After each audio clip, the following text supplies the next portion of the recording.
سيدنا محمد وعلى آل سيدنا محمد كما صليت على إبراهيم وعلى آل إبراهيم في العالمين إنك حميد مجيد. أعوذ بالله من الشيطان الرجيم. بسم الله الرحمن الرحيم. إنكم وما تعبدون من دون الله حصب جهنم أنتم لها واردون. لو كان هؤلاء آلهة ما وردوها وكل فيها خالدون. لهم فيها زفير وهم فيها لا يسمعون. إن الذين سبقت لهم من الحسنى أولئك عنها مبعدون. لا يسمعون حصيصها وهم فيما اشتهت أنفسهم خالدون. لا يحزنهم الفزع الأكبر وتتلقاهم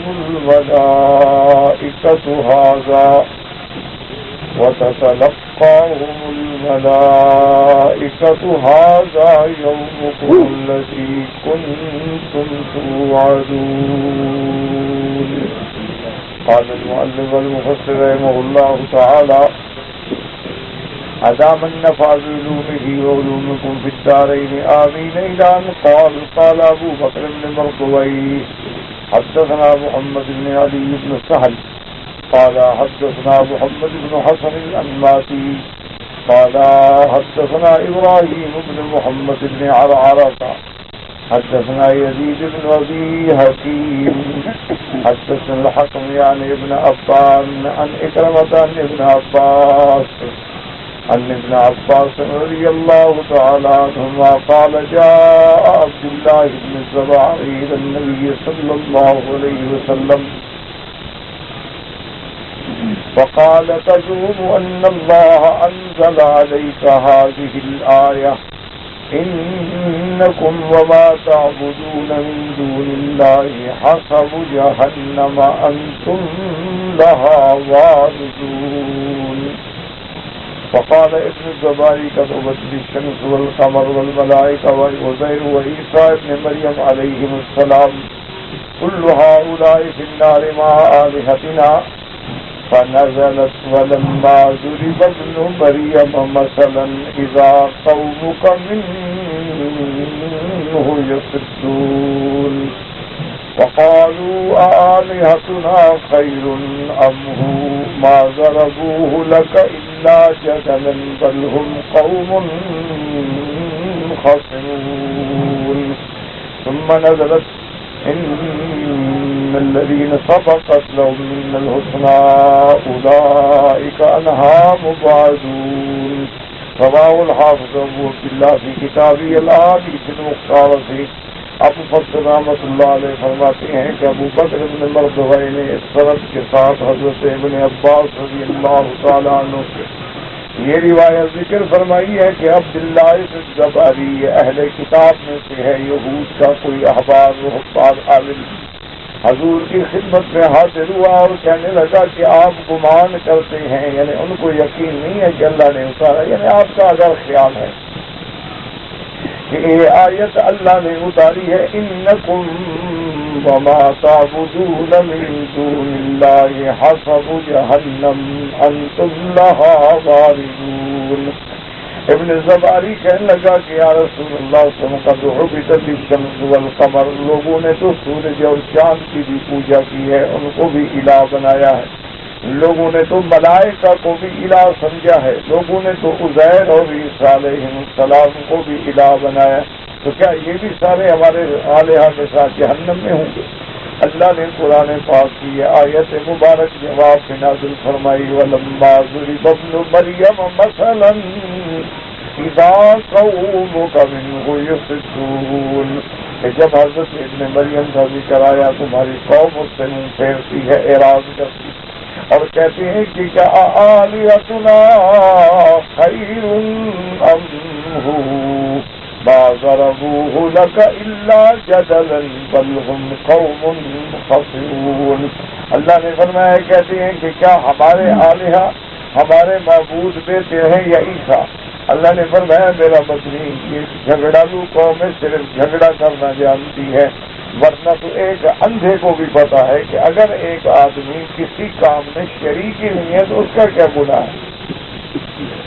ایک عام آدمی بھی جانتا کہ آپ نے ایک گناہ نہیں کیا، آپ کو کیوں سزا ملے گا؟ اللہ تبارک و تعالیٰ کا تو کوئی فیصلہ جو ہے وہ خلاف عدل نہیں ہوگا. جن کو جنت ملے گی وہ اللہ کے فضل سے ملے گی، کیونکہ ہمارے اعمال تو اتنے نہیں ہیں کہ ہم اس کے ذریعے حقدار بنیں. ہمارے سارے اعمال سارا شکر ایک پلڑے میں ڈالا جائے، اللہ کی ایک نعمت کا بھی ہم شکر ادا نہیں کر سکتے. تو صاف بات ہے کہ جنت تو اس کی رحمت سے ملے گی، لیکن جہنم تو اس کے عدل سے ملے گی. اللہ عدل فرمائے اور اللہ کسی پہ ظلم نہیں فرمائے. ان اللہ لا یظلم مثقال ذرۃ، ذرے کے برابر بھی ظلم نہیں. وما ربک بظلام للعبید، تمہارا رب اپنے بندوں پہ ہرگز ظلم کرنے والا نہیں. تو ایک اصولی بات ہے کہ ایک آدمی نے جرم نہیں کیا تو اس کو کیوں سزا دی جائے؟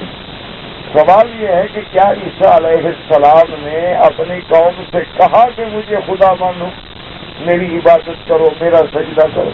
انہوں نے تو پیدا ہوتے وقت بھی کیا کہا تھا؟ قال انی عبد اللہ، میں اللہ کا بندہ، آتانی الکتاب وجعلنی نبیا. اسی طرح وہ قیامت میں بھی جب اللہ فرمائیں گے أأنت قلت للناس اتخذوني وأمي إلهين من دون الله، کہ عیسیٰ علیہ السلام کیا تم نے اپنی امت سے کہا تھا کہ تجھے اور تمہاری اماں کو بھی اللہ کے سوا الہ سمجھا جائے؟ حضرت عیسیٰ عرض کریں گے سبحانک ما یکون لی ان اقول ما لیس لی بحق. حضرت عیسیٰ کہیں گے پاک ہے تیری ذات، تو شریکوں سے پاک، ہر صفت نقصان سے پاک ہے. وہ بات میں کر کیسے سکتا ہوں جو مجھے دے بھی نہیں دیتی؟ میں میرا بندہ ہوں، میرا اللہ، میں کیسے کر سکتا؟ اور آگے وضاحت کریں گے کہ ما قلت لهم الا ما امرتنی به، میں نے تو ان کو وہی کہا جو تیرا حکم تھا کہ ان اعبدوا اللہ ربی وربکم، تم اس کی عبادت کرو جو میرا بھی رب ہے تمہارا بھی رب ہے. تو حضرت عیسیٰ علیہ السلام نے تو اللہ کی دعوت، حضرت عزیر علیہ السلام نے تو اللہ کی دعوت دی. اور ملائکہ کی تو صفت ہی یہ ہے کہ اللہ نے خود قرآن میں فرمایا عباد مکرمون لا یعصون اللہ ما امرهم ویفعلون ما یؤمرون. کہ فرشتوں کی تو صفت یہ ہے اللہ کے عزت والے بندے ہیں، اللہ کے عبد ہیں، اللہ تبارک و تعالیٰ کے حکم کی کبھی نافرمانی نہیں کرتے. وہی کرتے ہیں جس کا حکم اللہ تبارک و تعالیٰ دیتے ہیں. ایک دفعہ باہر آنے میں دیر ہو گئی، کافی دن گزر گئے. جب جبریل علیہ السلام آئے تو حضور نے فرمایا ما جئت الا قد اشتقت الیک یا جبریل، کہ جبریل بڑی دیر لگا دی تم نے آنے میں، مجھے تو تمہارا انتظار رہا اور تم نے بہت انتظار کرا ہے. حضرت جبریل نے عرض کیا وَأَنَا أَشْوَقُ إِلَيْكَ يَا مُحَمَّدْ صلی اللہ علیہ وسلم ولکنی عبد مأمور. جبریل نے کہا یا رسول اللہ مجھے آپ کی زیارت کا آپ سے زیادہ شوق ہے، آپ سے زیادہ اشتیاق ہے کہ میں حضور کی زیارت کروں، حضور کے پاس حاضر ہوں، لیکن میں تو اللہ کا پابند بنتا ہوں، اللہ کے حکم کے بغیر نہیں آ سکتا. اس لیے قرآن کہتا ہے وَمَا نَتَنَزَّلُ إِلَّا بِأَمْرِ رَبِّكَ، ہم تو اتر ہی نہیں سکتے جب تک اللہ حکم نہ دے. تو جو ملائکہ اللہ کے حکم کے اس طرح پابند ہے وہ کبھی کہہ سکتے ہیں کہ ہمیں خدا بناؤ؟ اور پھر اللہ نے تو مسئلہ ہی حل کر دیا نا کہ اگر وہ انسانوں کے الہ ہوتے، اس پہ راضی ہوتے تو پھر آدم کو سجدہ کیوں کرتے؟ اللہ نے تو آدم کو سجدہ کرا دیا کہ آدم مسجود الملائکہ ہے، ملائکہ سجدہ کر رہے ہیں. تو جو انسان کو سجدہ کر رہے ہیں وہ کیسے خدا بن گئے؟ سورج چاند نے کبھی کہا ہے کہ مجھے خدا بنا؟ اسی طرح جتنے اولیاء اللہ گزرے ہیں آپ ان کی کتابیں اٹھا کے دیکھ لیں، یعنی جن کا ہمیں علم نہیں ہے وہ تو اللہ جانے. اب دیکھیں حضرت حسن بصری رحمۃ اللہ علیہ ہیں، مالک ابن دینار رحمۃ اللہ علیہ ہیں، حضرت سری سچی رحمۃ اللہ علیہ ہیں. اسی طرح آپ دیکھیں حضرت عبد القادر جیلانی رحمۃ اللہ علیہ ہیں، حضرت علی حجویری رحمۃ اللہ علیہ ہیں، معین الدین اجمیری رحمۃ اللہ علیہ، نظام الدین اولیاء رحمۃ اللہ علیہ ہیں. اسی طرح حضرت فرید الدین رحمۃ اللہ علیہ اور بڑے بڑے جو لوگ گزرے ہیں جلال الدین بخاری. کسی ایک کی کتاب میں یہ دکھاؤ کہ خدا تو خدا انہوں نے یہ کہا ہو کہ ہماری قبر پہ سجدہ کرو. انہوں نے تو ساری زندگی توحید کی دعوت. اب یہ تو شیطان کا انتقام ہے نا کہ جب تک اللہ کا ولی زندہ رہتا ہے شیطان مخالفت کرواتا ہے، جب فوت ہو جائے تو ان کی قبروں پہ سجدے کرواتا. تو جب ایک اللہ کے بندے تو اس پہ راضی نہیں، بات تو ان کی ہو رہی ہے کہ جن کی تم عبادت کرتے ہو اگر تو وہ بت ہیں تو بات ہی ختم ہو گئی. لا یسمع ولا یبصر، وہ تو نہ سنتے ہیں نہ دیکھتے ہیں. اگر بت نہیں ہے شیاطین ہے تو وہ عبادت پہ راضی. جیسے حکم ہے نا کہ جب سورج نکل رہا ہو تو نماز نہ پڑھو، سورج ڈوب رہا ہو تو نماز نہ پڑھو. کیوں؟ حضور نے فرمایا کہ شیطان جو ہے اس کے سامنے آگے کھڑا ہو جاتا ہے. تطلع الشمس بین قرنی الشیطان، کہ اس وقت جو ہے گویا سورج اس کے دو سینگوں کے درمیان سے نکل رہا ہے تو وہ خوش ہوتا ہے کہ میری عبادت ہو رہی. تو یہ جہنم میں ہے جو اس عبادت پہ راضی ہے، جو اس عبادت پہ ابھارتے ہیں اور لوگوں کو شرک و کفر میں مبتلا کرتے ہیں. جو اللہ کے بندے اس کے مخالف ہیں ان کو کیوں ڈالا جائے؟ یہ تو صرف دشمن کا ایک اعتراض ہوتا ہے نا، یہ ایک بہانہ بنا دیتے ہیں، ایک لفظ مل گیا اس کو دلیل بنا لے. جیسے بہت سارے عیسائی کہتے ہیں دیکھو جی قرآن میں جو ہے اللہ فرماتے ہیں اِنَّا نَحْنُ نَزَّلْنَا الذِّكْرَ وَإِنَّا لَهُ لَحَافِظُونَ، کہ ہم نے قرآن اتارا. وہ کہتے ہیں صیغہ جمع کا ہے، ہم اس کی حفاظت کے ذمہ دار ہیں. تو اللہ نے یہ تو نہیں کہا کہ میں نے اتارا، کہا ہم نے اتارا. میں کہا تو جمع ہے مانا ہاں وہ ہمارے تین والا عقیدہ ٹھیک ہے، جمع میں کم از کم تین ہوتے ہیں. تو ان کو یہ آیت تو نظر آ گئی لیکن الہکم الہ واحد نظر نہیں آیا. قل هو اللہ احد اللہ الصمد وہ نظر نہیں آیا. یہ ہمیشہ باطل فرقوں کا طریقہ ہے کہ کسی ایک لفظ کو سامنے رکھ کر پھر وہ دلیل دیتے ہیں اور لوگوں کو گمراہ کرنے کے لیے اس پہ جھوٹی عمارتیں کھڑی کر دیتے ہیں کہ دیکھو جی یہاں تو یہ لفظ آ گیا ہے. اب جناب اس نے حضور صلی اللہ علیہ وسلم نے پھر یہ آیت پڑھی ان الذین سبقت لهم من الحسنى اولئک عنها مبعدون. وقال ابن ابي حاتم حدثنا ابي قال حدثنا قبيصة بن عقبة قال حدثنا سفيان يعني الثوري عن الأعمش النصاري أن ابن عباس قال لما نزلت إنكم وما تعبدون من دون الله حسب جهنم أنتم لها واردون. قال المشركون فالملائكة وعزير وعيسى يعبدون من دون الله. کافر کہنے لگے کہ ملائکہ کی بھی عبادت ہوئی، حضرت عزیر حضرت عیسیٰ کی بھی. فنظرت لو كان هؤلاء آلهة ما وردوها الآلهة التي يعبدون وكل فيها خالدون. فروى النبي قديمة عن عطاء بن الصائب عن سعيد بن جبير عن ابن عباس مثل ذلك قال فنزلت إن الذين سبقت لهم من الحسنى اولئک عنہا مبعدون. تو ہمیشہ یہ قاعدہ ہے کہ باطل والے جتنے باطل فرقے ہوتے ہیں وہ ان چھوٹی چھوٹی چیزوں کو دلیل بنا کے لوگوں کو گمراہ کرتے ہیں اور پھر ان کا جواب بھی اسی طرح جب ملتا ہے نا پھر وہ ٹھیک ہے. اسی طرح واقعہ تاریخوں میں موجود ہے کہ ایک پادری آیا اور اس نے چونکہ انگریز کی حکومت تھی اور عیسائیت کو فروغ دینے کے لیے وہ مدرسے کھولتے، ہسپتالیں بناتے، اپنے پادری بلواتے اور گرجے بنواتے تھے، تو ایک بڑے پادری کو بلایا، اس نے آگے جناب مسلمانوں کو مناظرے کی چیلنج کی کہ بھی میرے ساتھ مناظرہ کی۔ سیدنا عیسیٰ ابن مریم علیہ السلام کی ذات میں مبارک سے مناظرہ تھا۔ وہ ثابت کرتا تھا کہ عیسیٰ علیہ السلام اللہ کا بیٹا ہے۔ تو بہرحال مناظرہ طے ہو گیا۔ علماء اسلام نے بھی اپنا مناظر مقرر کر دیا اور ادھر سے پادری آ گیا۔ دلی میں کسی بہت بڑے میدان میں یہ مناظرہ ہونا تھا۔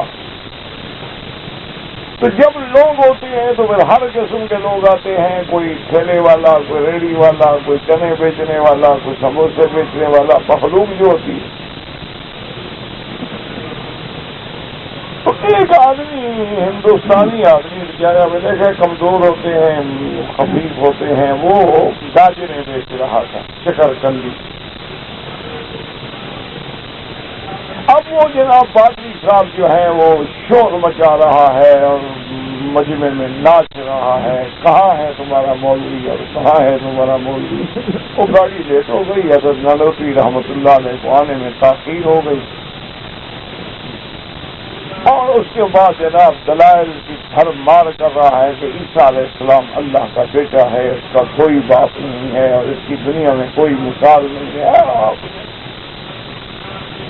اس شکر گندی بیچنے والے کو پتہ نہیں اللہ نے دل میں خیال ڈالا ہے اللہ نے اسلام کی عزت رکھنی ہے نا، کسی سے کام لے لیں۔ وہ جناب اس نے شکر گندی چھوڑی اور مجمع کو چیرتا چیرتا میز پہ آیا، اس نے کہا پادری صاحب بات سنو، مولوی سو آئے گا، وہ تو بڑا عالم ہے، تمہارے ساتھ بات کرے گا، ان کے آنے سے پہلے ہم کیوں نہ آپس میں بات کر لیں۔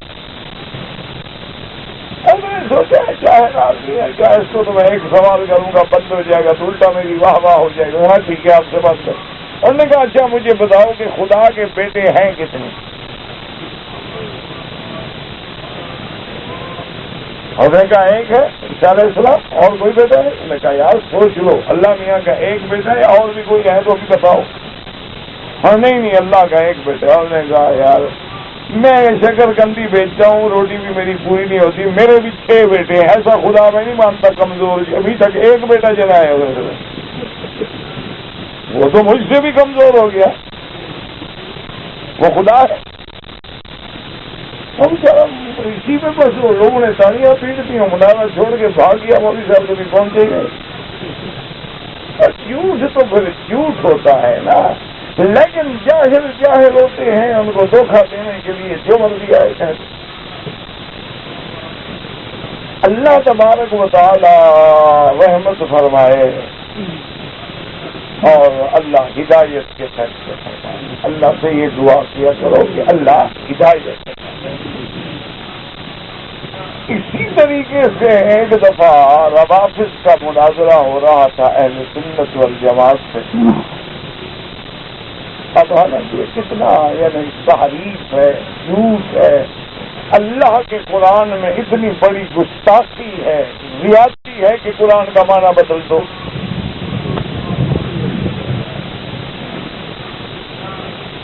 تو اس نے جناب فوراً یہ آیت پڑھی کہ وَإِنَّ مِن شِيعَتِهِ لَإِبْرَاهِيمَ، کہ ابراہیم علیہ السلام جو تھے وہ بھی ہمارے شیعہ میں سے تھے۔ کہنے لگا کہ دیکھو یہ مولوی کہتے ہیں کہ یہ نیا مذہب ہے اور نیا مذہب ہے اور نیا مذہب ہے، اب تو ابراہیم کے زمانے سے ہے۔ ابراہیم علیہ السلام خود بھی شیعہ تھے، نعوذ باللہ ثم نعوذ باللہ۔ اللہ معاف ہے، کتنا بڑا جھوٹ کہ جس مذہب کی بنیاد بھی حضرت عثمان کے دور سے رکھی گئی اور بعد کہاں لے گئے سیدنا ابراہیم تک، کہ قرآن میں لفظ شیعہ جو ہے شیعہ پہ ہی۔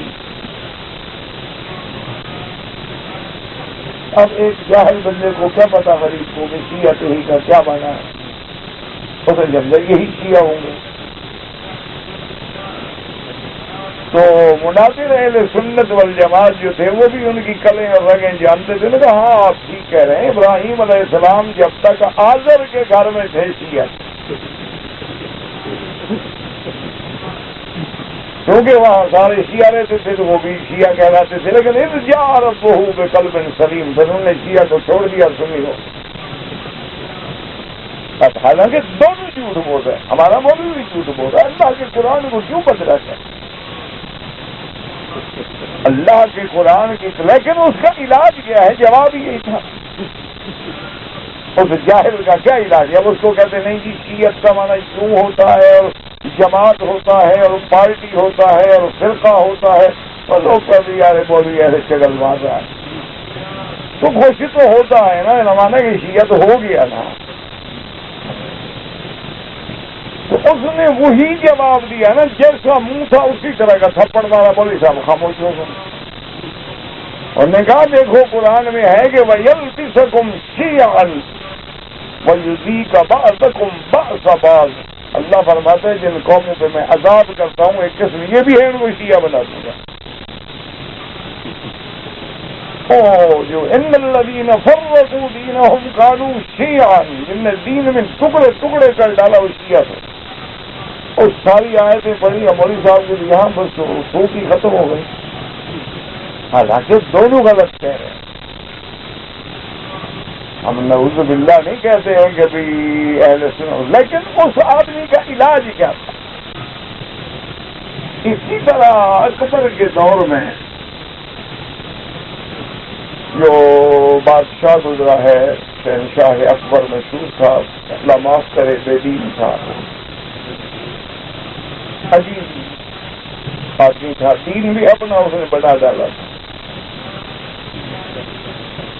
ہندو عورتوں سے بھی شادی کر لیتا تھا، سب سے سب جائے.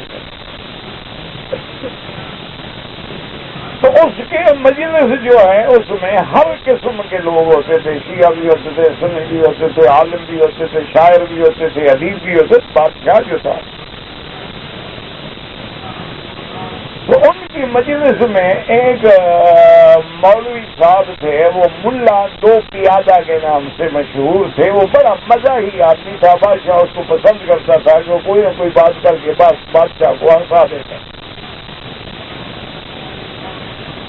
ایک دن ابو الفضل اور فیضی جو شیعہ کے ایک بھائی شیعہ تھا، بہت بڑا آدمی تھا، تو اس نے کسی مسئلے پر بادشاہ سے بات کرنی چاہیے کہ بادشاہ کو بھی ہم قائل کریں اپنے مذہب کا، اور سب شیعہ علماء کو بلایا. لیکن انہوں نے کہا شہنشاہ سے کہ شہنشاہ ہماری ایک درخواست ہے. انہوں نے کہا کیا درخواست؟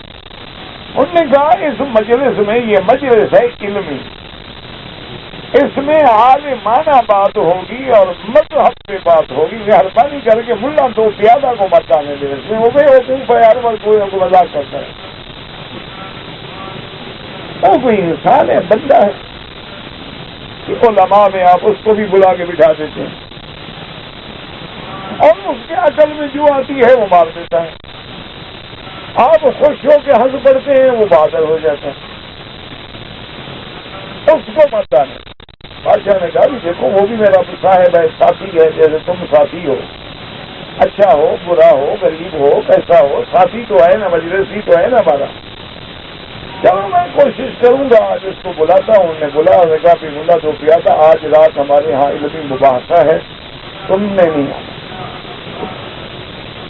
انہوں نے کہا بادشاہ سلامت، میرے نہ آنے کی کوئی وجہ بھی تو ہے. انہوں نے کہا یار تمہاری جو مرضی آتی ہے نا منہ سے نکال دیتے ہو، چلو میں تو خوش ہو جاتا ہوں، لیکن لوگ تو اچھا نہیں سمجھیں گے نا کہ بادشاہ کی مجلس ہے، علمی بات ہو رہی ہے، یہ ملا ہے جاہل اندر آئی ہے. اس نے کہا بادشاہ سلامت بات سنیں، ساری زندگی آپ نے مجھے کبھی اپنی مجلس سے نہیں روکا، آج بھی نہ روکیں. میری شرط ہے کہ میں بات نہیں کروں گا، بالکل زبان بند کر کے بیٹھ. اگر میں بولوں نا آپ مجھے قتل کرا. کوئی مجھے بیٹھنے تو دو، میں بات نہیں کروں گا، بات ختم ہوگی، میری زبان بندی ہو گئی. پھر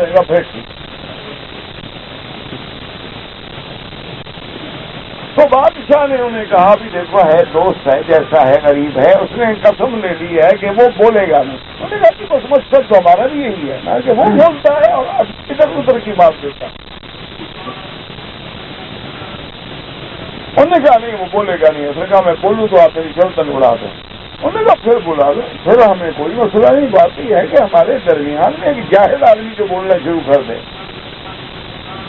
بادشاہ نے بلا لیا، مجلس شروع ہو گئی۔ اب ملا دو پیادہ صاحب جو تشریف لائے نا جی تو انہوں نے کہہ دیا کہ آپ نے جو جوتے تھے نا جی جوتے بغل میں دبا کے آتے رہے اور بڑا دوزانو ہو کے خاموش بیٹھا۔ اب جو بھی دیکھے اس کو ویسے ہی ہنسی آ جائے کہ بادشاہ کے مجلس میں ایک آدمی جوتے بغل کا رکھ کے بیٹھا ہوا ہے، داڑھی ہے، ٹوپی ہے، پگڑی ہے، اور جو مولوی ادھر دیکھے اس کو ہنسی آ جائے کہ یہ کیا کارٹون ہے، کیا بلا ہے۔ پھر ادھر دیکھنا شروع کر دیں، پھر انسان ہے اصل نظر تو جاتی ہیں، دوسرے مولوی کی نظر پڑے وہ ہنس پڑے،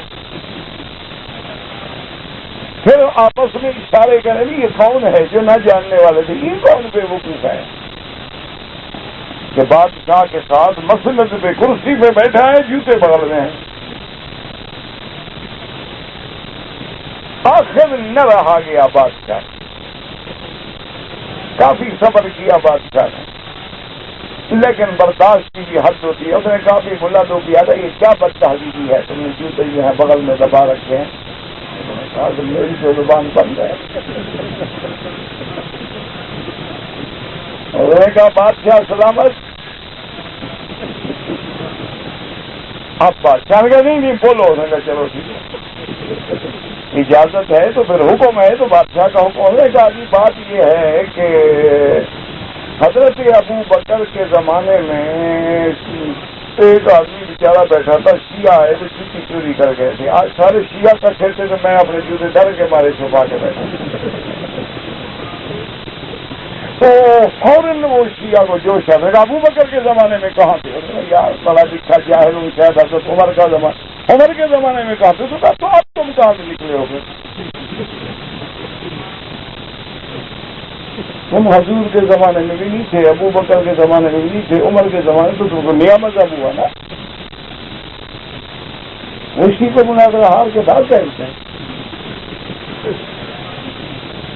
تو اب اس کا کیا ہے؟ حالانکہ اب یہ علم کی بات ہے نہ، آپ بتائیں یہ جوتے بغل میں رکھ لو کہ عالمانہ بات ہے۔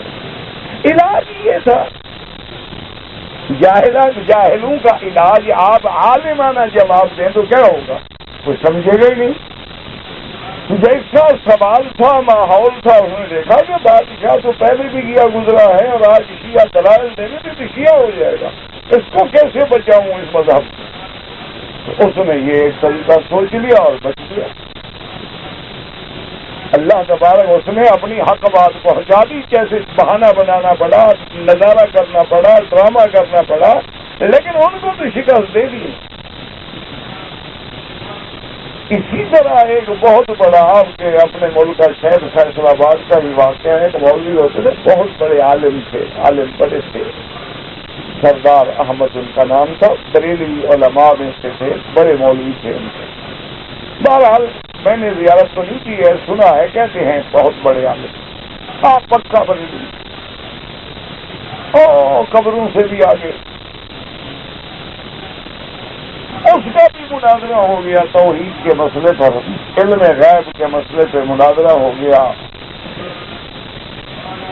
تو لاکھوں کا مجمع ہے، اور جناب ادھر سے وہ ہیں کہ حضور عالم الغیب ہے، اور علماء دیوبند کے مناظر نے ثابت کرنا تھا کہ علم غیب اللہ کی صفت ہے، کوئی ولی نبی عالم الغیب نہیں ہے۔ اس میں مناظرہ ہونا تھا، اور 10 منٹ کا پیریڈ تھا کہ 10 منٹ وہ بات کرے گا، پھر 10 منٹ وہ بات کرے گا۔ حکم مقرر تھے، وہ فیصلہ کریں گے کہ کون جیت گیا کون ہار گیا۔ تو مولوی سردار احمد صاحب نے، مر گئے بیچارے، بڑا کہتے ہیں وجیح اور بڑا عالم اور بڑا بولنے والا اور بڑا حدیث تھا، جو سنا ہے لوگوں سے، ہم نے نہیں دیکھا۔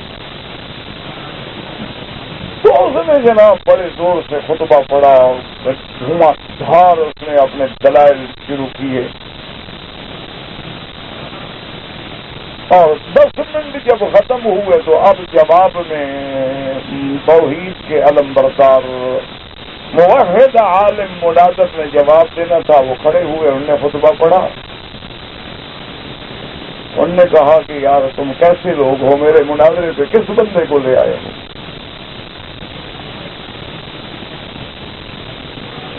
انہوں نے کہا کمال ہے، دیکھو کہ قادیانی نے نبوت کا دعویٰ کر لیا، نبی بن گیا، لیکن نام کیا رکھا؟ غلام احمد۔ نبی بن گیا لیکن رہا محمد احمد کا غلام۔ یہ کیسا مولوی ہے جو احمد کا نبی کا بھی سردار بن گیا؟ نام تھا نا سردار احمد، مولوی اسی پہ پکڑ لیا کہ یہ احمد کا سردار ہے، کوئی محمد کا سردار ہو، اللہ ہو سکتا ہے، بندہ کیسے ہو سکتا ہے؟ وہ اسی پہ بیچارہ بھاگ گیا اپنا۔ لوگوں نے کہا ہاں ہاں سر نام غلط ہے، غلط آدمی ہے، جھوٹ آدمی ہے، نبی کا سردار کیسے ہو سکتا ہے؟ ایسے آدمی کی ہم بات ہی نہیں سنتے، بس چھوڑو گے۔ اب حالانکہ یہ علم کی بات ہے، تو اچھا کوئی نام اس کا رکھا گیا ہوگا، ماں باپ نے رکھا ہوگا، مولوی بیچارے نے خود تھوڑا رکھا ہوگا۔ لیکن دلائل کیا مناظر یہی ہوتے ہیں کہ بس اگلے کو پھنسانا ہے، کسی طرح پھنسا کے اس کو لاجواب کر دو، بس لوگ خوش ہو جاتے ہیں، تاڑیاں مار دیتے ہیں، سمجھ کچھ کسی کو بھی نہیں آتا۔ حالانکہ مناظرے ہوتے تھے احقاق حق کے لیے، ابطال باطل کے لیے، کہ حق ثابت کرو اور باطل کو باطل بناؤ، سچ واضح ہو جائے قوم پہ۔ آج تو ہوتا ہے میں نے جیتنا ہے چاہے مجھے جھوٹ بولنا پڑے۔ یہ مناظرے تھوڑے ہوتے ہیں طرح ہم حق بات میں پہنچ جائیں، غلطی میں نہ رہیں۔ اور جب حق واضح ہو جاتا تھا دوسرا کہہ دیتا تھا بس بات ختم، میں نے مان لیا، بات ختم ہو گئی۔ اب تو نہ وہ مناظرے رہے نہ وہ مکالمے رہے، اب تو جناب صرف جھگڑے رہے۔ آپ ایک آدمی قبر پہ سجدہ کرتا ہے، سارے قرآن کی آیتیں سنا لو گا یار چھوڑو یار وہاں بھی ہو نا، چلو جاؤ جاؤ اپنا کام کرو یار۔ بابا ہمارا باپ دادا سارے سجدہ کرتے آئے ہیں، سارے کافر تھے،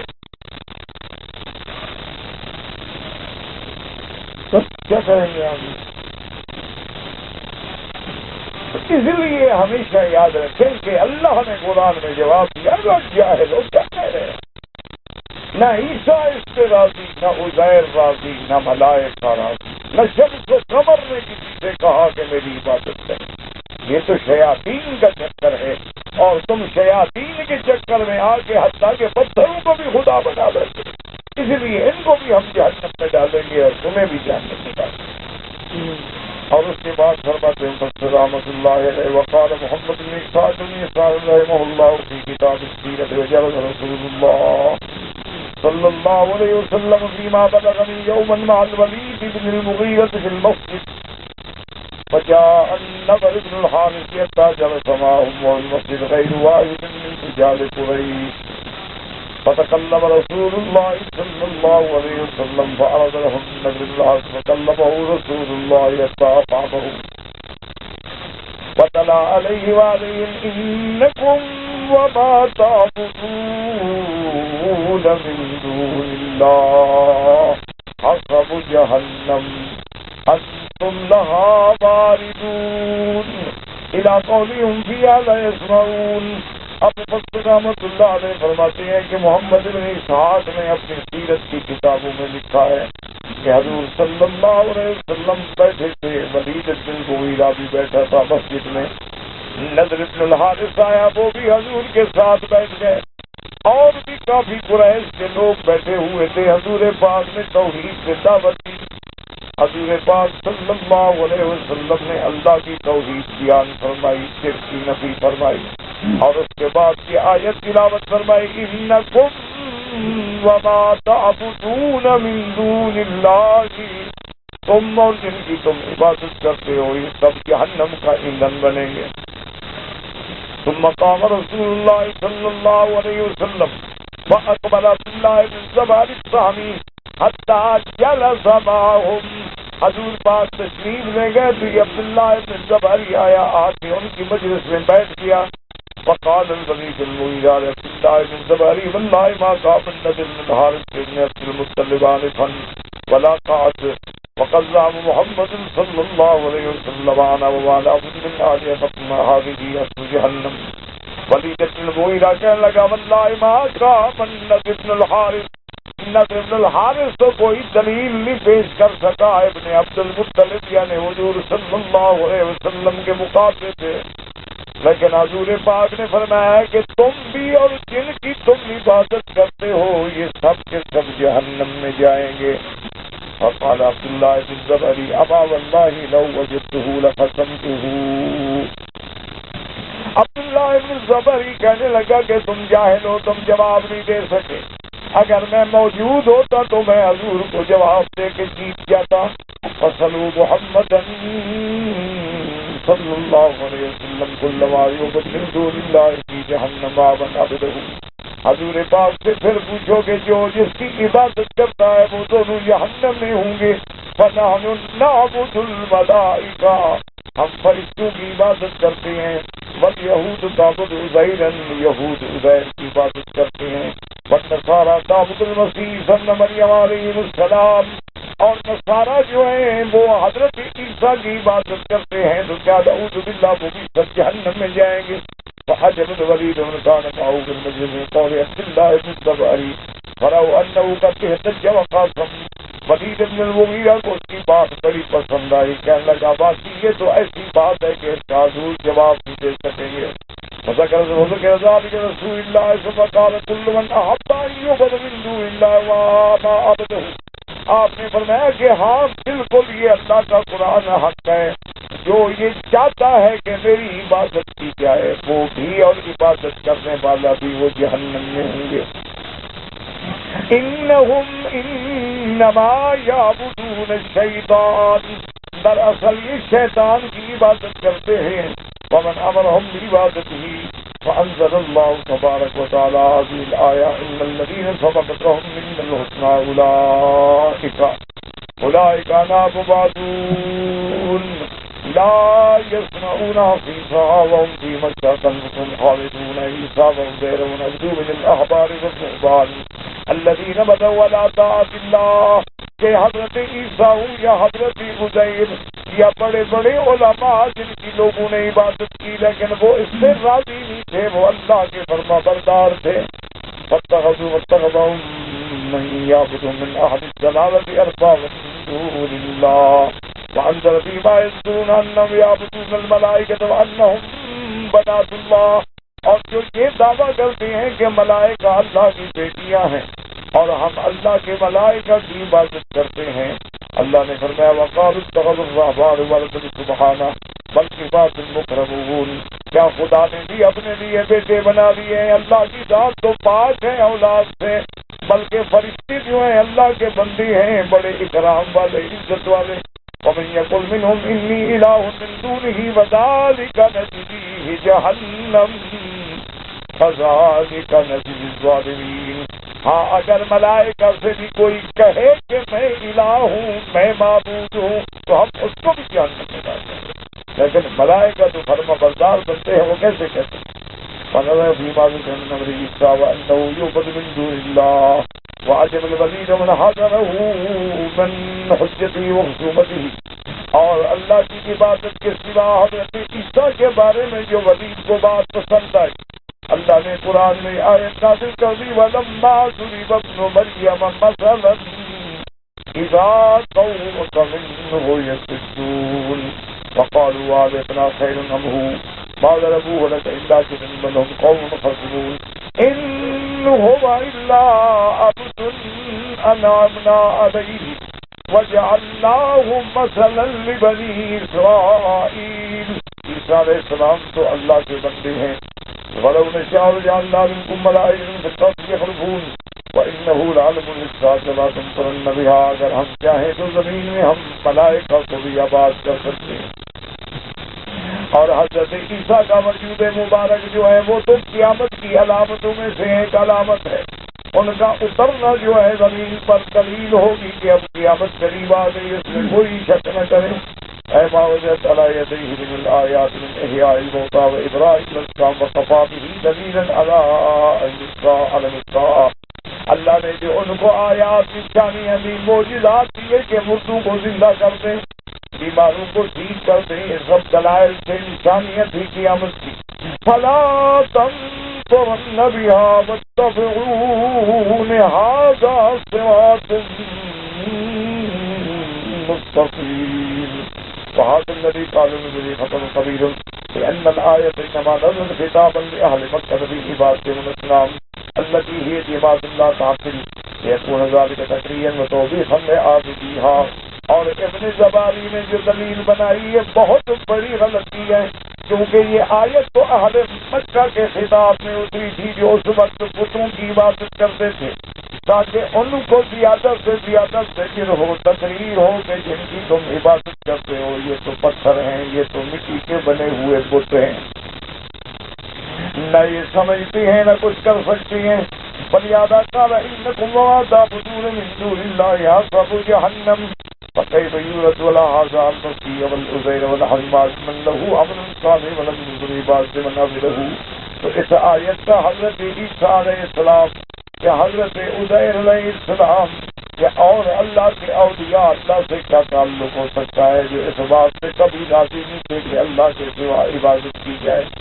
وعبد الجديد تفصيلي بالجواب لا إنما لما لا يعقل عند العرب فقد أسرت الله من جبري بازار القرآن استوراء المسؤولين والتكامل هاجر المسلمين أولا ثم قال مرتبطا.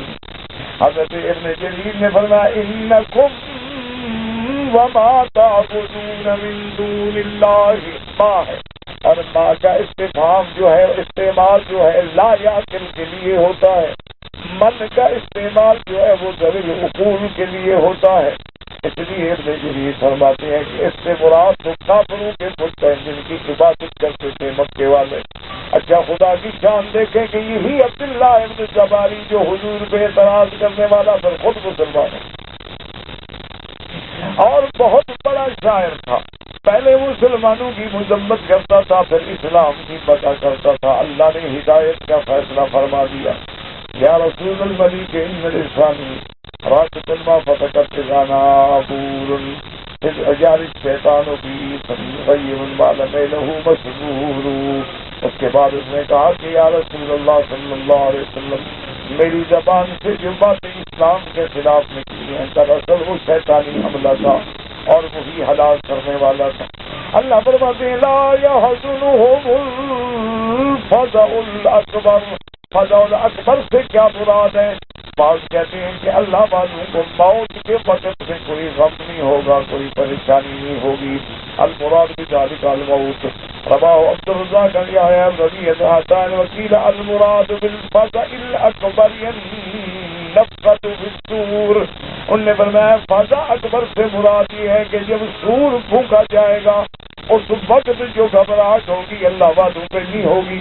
قال الله في بات ابو سلام سليمان الشيباني واختاره الرجل في تفسير الجيد حين يؤمر بالعبد الى النار. جب جنت جہنم کے فیصلے ہو رہے ہوں گے اس وقت اللہ والے مطمئن ہوں گے. قال الله في وكيل حين تطبق النار على اهلها کہ جب جہنم کو بند کر دیا جائے گا اس سے جہنم والوں پہ. قاله سعيد بن جبير وابن جريج وقيل حين يصبح الموت بين الجنة والنار. موت کو لایا جائے گا ایک مندے کی شکل میں جنت اور جہنم کے درمیان میں، اس کو ذبح کر دیں گے اور اس کے بعد حکم ہوگا کہ یا اہل الجنت خلود، جنت والو اب ہمیشہ جنت میں رہو، اور یا اہل النار خلود، جہنم والے اب تم ہمیشہ جہنم میں رہو گے.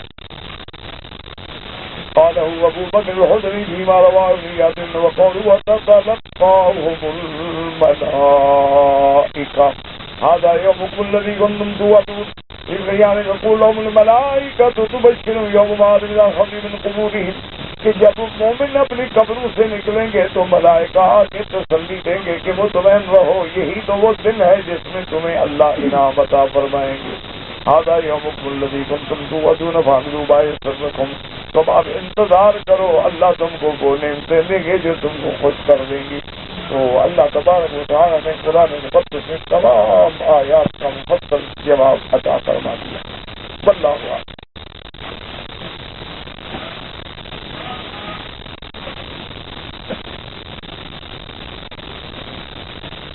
ایک آدمی حائل سے آ رہا تھا، نیت بھی اس کی عمرے کی تھی، لیکن میقات پہ آنے سے پہلے تقریباً 50 کلومیٹر جدہ کی طرف چلا گیا. جدہ کی طرف جو مسجد آئی اس میں احرام باندھا، یعنی میقات سے گزر گیا، بعد میں احرام باندھا ہے تب پڑ گئے، کیونکہ اس کو احرام میقات پہ باندھنا چاہیے تھا، نہ کہ میقات سے 50 کلومیٹر آگے جا کے جتنے جا کے احرام باندھے. اور پھر اس کی نیت بھی عمرے کی ہے، اس لیے اس میں تو کسی کے نزدیک بھی گنجائش نہیں کہ وہ تو آپ ہی عمرے کے لیے تھا، عمرہ بھی کیا بیچارے نے، لیکن احرام میقات سے باندھنے کے بجائے اس نے جدے سے جا کے باندھا. تو لہذا ایک بکری دم ادا کرے مکہ میں اور ذبح کر کے مکے کے فقراء حرم جو ہیں غریبوں کو کھلا دیں. ہاں بڑے لوگ موجود ہوتے ہیں، ذبح کیا تقسیم کر دی بس.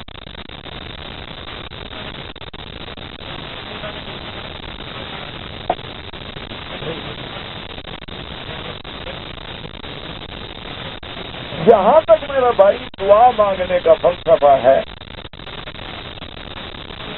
ہر آدمی الحمدللہ جس کو اللہ نے تھوڑا سا بھی علم عطا فرمایا ہے، یا آپ قرآن پاک ترجمے والا لے سکتے ہیں. آج تو ہر زبان میں اللہ کی رحمت سے ترجمے موجود ہیں. اللہ سعودی حکومت کو بھی جزا دے، تقریباً 13 زبانوں میں تو انہوں نے بھی ترجمہ کرا کے شائع کیا. تو ساری دعائیں قرآن میں موجود ہیں کہ آدم علیہ السلام نے دعا مانگی ربنا ظلمنا انفسنا، یہ آدم کی دعا. حضرت یونس علیہ السلام نے مچھلی کے پیٹ میں دعا مانگی لا الہ الا انت سبحانک انی کنت من الظالمین. حضرت ایوب نے دعا مانگی رب انی مسنی الضر وانت ارحم الراحمین. حضرت عیسیٰ نے دعا مانگی ربنا انزل علینا مائدۃ من السماء.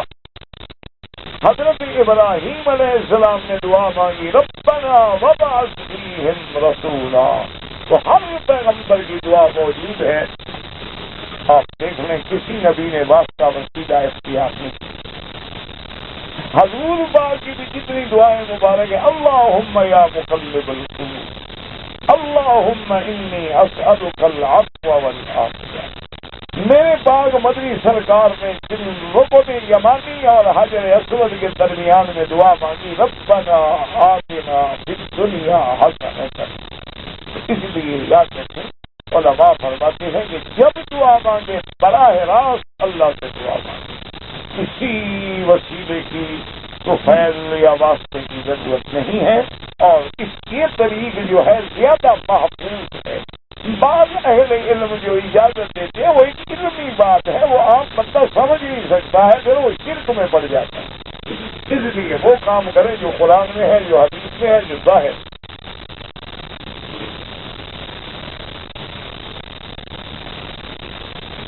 کہتے تھے کہ دم کے لیے اگر ہم غریب آدمی کو جانور دیتے ہیں تو وہ کم قیمت لگا کے بیچ دیتا ہے. کس نے کہا ہے کہ دم کا جانور غریب کو دے دو؟ یہ کسی نے کہا ہے؟ آپ حکم ہے کہ ذبح کر کے غریبوں کو کھلاؤ. اب تم نے ذبح کر کے 2-2 کلو گوشت کسی کو دے دیا، بیچتا ہے جا کے بیچے. یہ تو نہیں ہے نا کہ تم ایک بکرا لے کے غریب کو دے دو تو 300 ریال کا لوگے وہ 150 میں بیچ دے. یہ تو حکم ہی نہیں ہے. حکم یہ ہے کہ ذبح کیا جائے.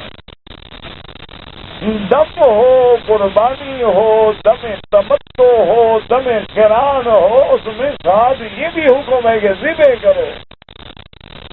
حضور صلی اللہ علیہ وسلم نے 100 اونٹ جن میں نے 63 اونٹ تو اپنے ہاتھ سے ذبح فرمایا اور باقی نے سیدنا علی رضی اللہ تعالیٰ عنہ کو وکیل بنایا کہ باقی اونٹ میری طرف سے تم ذبح کر دو. 100 اونٹ ذبح فرمائے. یہ نہیں کہ اونٹ پکڑا تو 100 بندے کے ایک اونٹ دے دو. تم خود غلطی کرو تو پھر شریعت کا کیا اعتراض ہے؟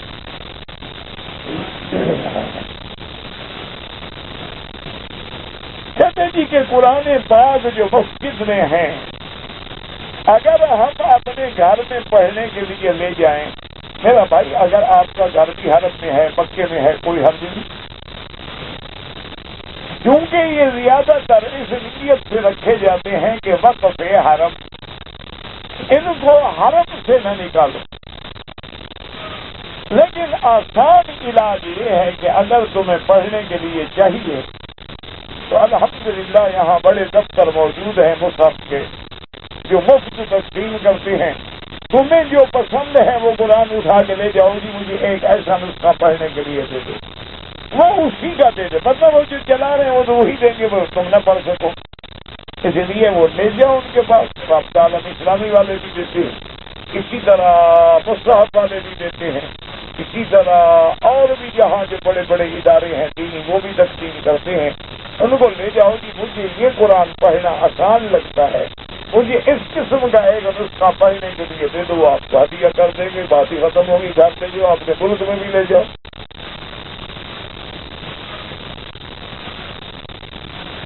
میں نے حج کران کی نیت کی تھی، لیکن صفا مروہ دوڑنے کے بعد میں نے بال کاٹ دیے تو آپ کا تمتع ہو گیا.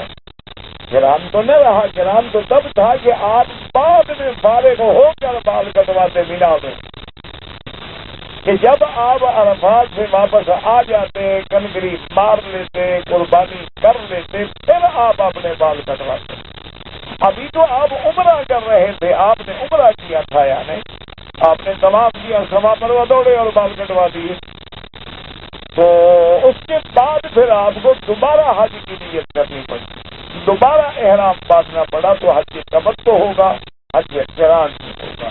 تو امام ابو حنیفہ رحمۃ اللہ علیہ فرماتے ہیں کہ دم پڑ گئی، لیکن امام احمد بن حنبل رحمۃ اللہ علیہ فرماتے ہیں کہ کوئی دم نہیں. اس کی چونکہ سائق الحادی نہیں تھا لہذا اس کو تمتع ہی کرنا چاہیے تھا. تو بہرحال اب جو تمہیں آسانی لگے وہ امام صاحب اس مسئلے میں بڑے سخت ہیں. وہ کہتے ہیں جو نیت کی ہے وہ نہ بدلے. کیکر اور ڈیری کا درخت اگر حدود حرم میں ہے نہ کاٹے. رکن یمانی پر ہاتھ لگانا سنت ہے، جیسے حجر اسود کو بوسہ دینا سنت ہے. موقع ملے آدب کے ساتھ قریب قریب چلے جائیں، آرام سے ہاتھ لگائیں اور بسم اللہ اللہ اکبر. موقع نہ ملے تو پھر ہاتھ نہ لگا سکیں تو اشارہ کرنے کی بھی ضرورت نہیں ہے.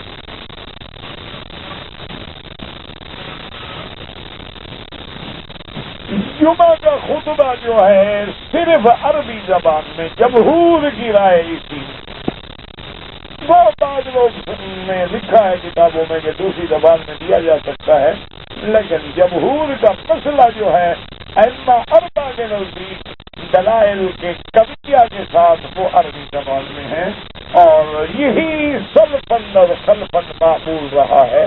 اس کا آسان حل یہ ہے جیسے آج کل علماء کرتے ہیں کہ تقریر پہلے آدھا گھنٹہ اردو میں کر لی اور اذان کے بعد عربی میں خطبہ پڑھایا، نماز پڑھائی، السلام علیکم، تاکہ لوگوں کو سمجھنے میں بھی غلطی نہ رہے. پہلے تقریر ہو گئی، جو کچھ اس نے خطبے میں کہنا تھا وہ اس نے اپنی زبان میں سمجھا دیا، اور خطبہ جو ہے سنت کے مطابق جیسے سرکار تو عالم نے عربی میں پڑھا، خطبہ بھی عربی میں ہو گیا اور لوگوں کے سمجھنے کا مسئلہ بھی نہ رہا. کہتے ہیں کہ اس زمانے میں مال غنیمت مسلمانوں پہ جائز ہے، بالکل جائز ہے، لیکن پہلے جہاد تو ہونا. جب جہاد ہی نہیں ہوگا تم کسی کافر کی چوری کر لو کہو مال غنیمت ہے، یہ تو غنیمت نہیں ہوتی. تم کسی کافر کی لڑکی بھگا کے لے جاؤ کہو یہ بھی باندھی ہے، کافر کی ہے نا، میرے مال غنیمت میں آ گئے، یہ تو حرام ہے، ناجائز ہے. مال غنیمت تب ہوتا ہے جب اسلامی احکام کے مطابق جہاد ہو، امیر المومنین جہاد کا حکم دے، اور شریعت کے احکام کے مطابق پھر اللہ مسلمانوں کو فتح عطا فرمائے۔ اب جو مال آئے گا وہ جمع ہوگا اور پھر امیر المومنین اس کو بطور غنیمت مجاہدین میں تقسیم کریں۔ یہ نہیں کہ وہ سارے مسلمان لے لیں۔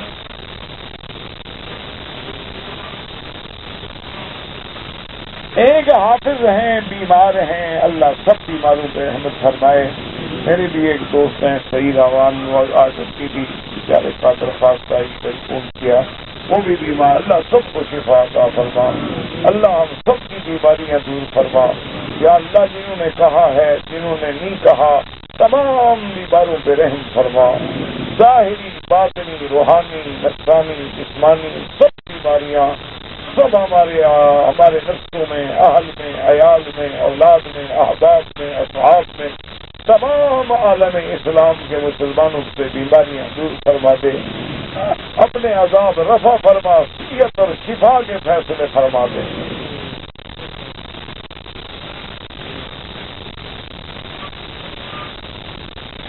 میرا بھائی، مجھے استخارے کے بارے میں خواب چاپ کا کوئی مسئلہ نہیں، بلا وجہ پہ وقوفی نہ کر۔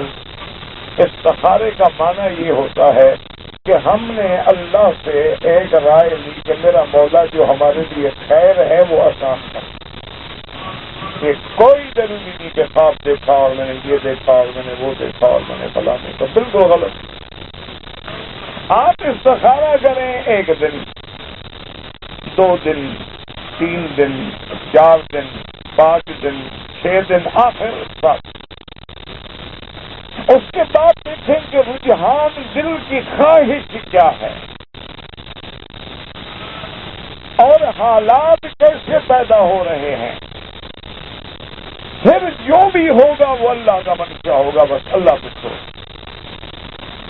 مثلاً ہم نے ایک مکان خریدنا ہے، مثال کے طور پہ ہم نے استخارہ کیا، کچھ نظر نہیں، دوسرے دن کیا، تیسرے دن کیا، چوتھے دن کیا، اب طبیعت کہتی ہے کہ یار لے لیں۔ اچھا، اسباب بھی پیدا ہونے لگ گئے کہ دوست میرا یار میں مکان لے رہا ہوں، مجھے قرضہ دے دو گے؟ ہاں جی لے لو، مانا کہ ذریعہ بن رہا ہے نا لینے کا۔ قانونی رکاوٹیں بھی ہٹ گئی، تو سمجھو یہی اللہ کا منشا۔ اور اگر استخارے کے بعد پیسہ بھی موجود ہے، لینا بھی چاہیے، لیکن نہیں ہو سکا سودا، مانا خدا کا منشا، یہی تھا اسی طرح بس۔ یہ مانا یہ تھوڑا ہوتا کہ میں نے خواب دیکھا اور اس نے خواب دیکھا اور فلانے نے خواب دیکھا۔ اگر نانا نانی مر گئے ان کے لیے عمرہ کرو، حج کرو، سب کچھ کرو۔ اگر فرض رہ جائے تو حج ہی نہیں ہوگا، جیسے احرام، نیت، وقوف عرفات، طواف زیارت، یہ رکن ہے، فرض نہیں کرو گے تو وہاں حج ہی نہیں ہوگا۔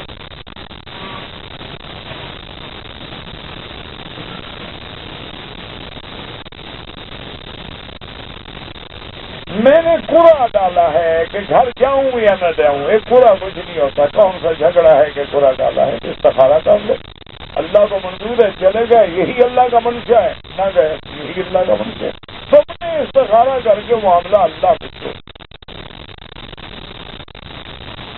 کل ڈالو گے نکل آئے گا چلے جاؤ، دوسرے دن ڈالو گے نکل آئے گا نہ جاؤ، پھر کیا کریں؟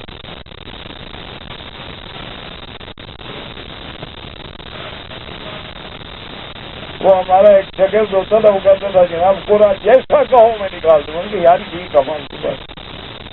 وہ کہتے ہیں جی دونوں میں جو ہاں لکھ دیا ہے تو ہاں ہی نکلے گی، وہ باقی پرچی میں پڑھنے تھوڑی دیتا ہوں دوسرے کو۔ ہاں نکالنی ہے میں دونوں پہ ہاں لکھ دیتا ہوں، نہ نکالنی ہے دونوں پہ نہ لکھ دیتا ہوں، یار نہ ہی نکلے گی نا، اور کیا ہوگا؟ پورا ہوتا ہے کہ ہم 2 بھائی ہیں، جائیداد تقسیم کر رہے، اس کو ہم نے دلائل کے مطابق، پٹواری کے ریکارڈ کے مطابق، مساوی کے مطابق، خاتونی کے مطابق، جمع بندی کے مطابق، اس کی کھیوٹ کے مطابق، نمبرات کے مطابق تقسیم کر دی، کھٹی میٹھی ملا دی، کوئی اچھی ہوتی ہے اس کو برابر تقسیم کر کے، اب کیا یار دل میں میل نہ رہے، ایسا بھی تھوڑا ڈال دو، جو حصہ جس کے نصیب میں آئے ہو۔ وہ برا ہوتا ہے. یہ برا تھوڑا ہوتا ہے کہ گھر جاؤں کہ نہ جاؤں.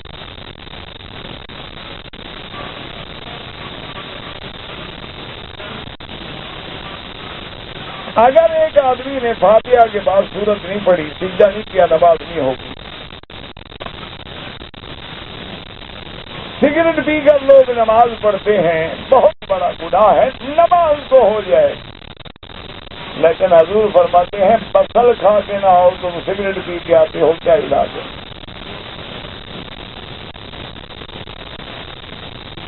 مقام ابراہیم پہ رشک ہوتا ہے، نمازیوں کے آگے گزرنا. بیٹھ جاؤ 15 منٹ انتظار کر لو، رشک ختم ہو جائے گا. نہ گزرو نمازی کے آگے، کوئی تمہیں ڈنڈا لگا رہا ہے، کوئی مار رہا ہے کہ ضروری گزرو، تو تمہاری اپنی بے وقوفی. 10 منٹ آرام سے بیٹھ جاؤ، سبحان اللہ الحمدللہ، تسبیح پڑھو، تکبیر پڑھو، دعائیں کرو. 10-15 منٹ میں اتنا رستہ بن جائے گا کہ تم بغیر کسی کے آگے گزرے ہوئے چلے جاؤ.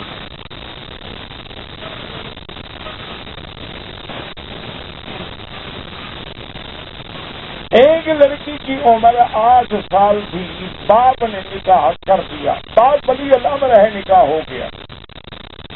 لیکن اگر لڑکی بالغ ہونے کے بعد نکاح کو قبول نہ کرے تو اس کو فسخ کرانے کا بھی حق ہے. وہ قاضی کے پاس میں درخواست دے کے اپنا نکاح ختم کرا سکتی. میرا ایک رشتہ دار فوت ہو گیا، اللہ تمام فوت ہونے والوں کی قبروں کو باغ جنت بنا دے. حضرت یونس نے لا الہ الا انت سبحانک ابھی تو بتایا ہے، کیسے بتاؤں. جب ہم طواف شروع کرتے ہیں حجر اسود کے سامنے کھڑے ہو کر تو ایک دفعہ کہنا ہے بسم اللہ اللہ اکبر. یہ جو 3 دفعہ کہتے ہیں تو غلط ہے، بدعت ہے.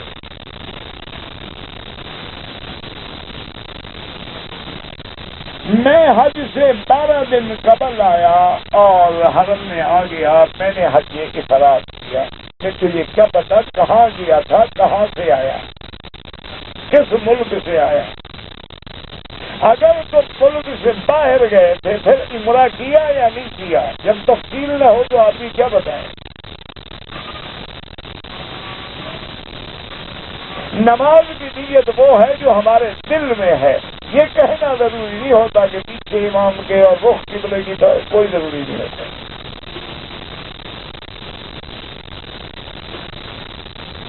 کہتے ہیں کہ امام صاحب نے حکومت قبول نہیں کی، اچھی بات ہے. آج کی دنیا میں بہت لوگوں کو علماء ہیں جو نہیں قبول کرتے. ربنا تقبل منا انك انت السميع العليم وتب علينا انك انت التواب الرحيم. اللهم صل وسلم اللهم واشفنا واشف مرضانا وقرب المسلمين. اللهم اجعل لنا وللمسلمين من كل هم فرجا ومن كل ضيق وفرجا ومن كل بلاء عافيه.